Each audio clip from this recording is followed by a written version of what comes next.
ಮಾಡಿಸ್ಕೊಂಡಿದ್ದಾರೆ ಅಂತಾನು ತಿಳ್ಕೊಳ್ಳಿ. ರಿಸ್ಟೋರ್ ಆಗಿದ್ರೆ 90 ನಾವು 2 ಇಯರ್ಸ್ ಅಂತ ಇದ್ದೀವಿ, ಅದು ಬೇರೆ ವಿಷಯ.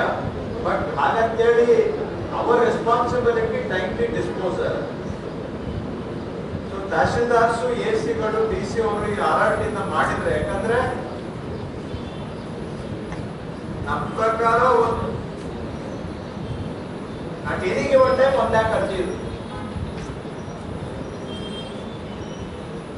ಸೊ ಲಾರ್ಜ್ ನಂಬರ್ ಜನ ಬರೋದು ನಮ್ಮ ತಹಸೀಲ್ ಆಫೀಸಿಗೆ RRT ಕರೆಕ್ಷನ್ಗೆ ಬರ್ತಾ ಇದ್ದಾರೆ.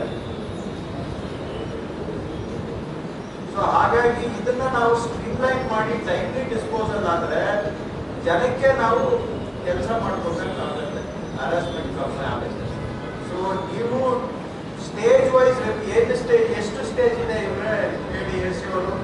ಒಂದು RRT ಕರೆಕ್ಷನ್ ಅಲ್ಲಿ ಅರ್ಜಿ ನಂತರ ಯಾವ ವಿಚಾರದ important stages tahsildar office case concern ಇದ್ರೆ ಕೂತ್ಕೊಂಡಿದ್ದೆಲ್ಲ ನೋಡ್ತೀರಾ. ಏನೋ ಒಂದು ಹೇಳಿದ್ದಾರೆ, ಏನೋ ಒಂದು ವಿಲೆ ಮಾಡ್ರಿ.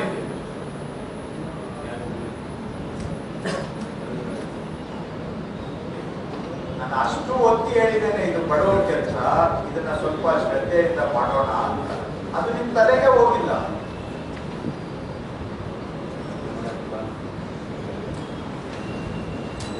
ಅದಕ್ಕೆ ಹೇಳೋದು quality of disposal is not up to the mark ಅಂತ.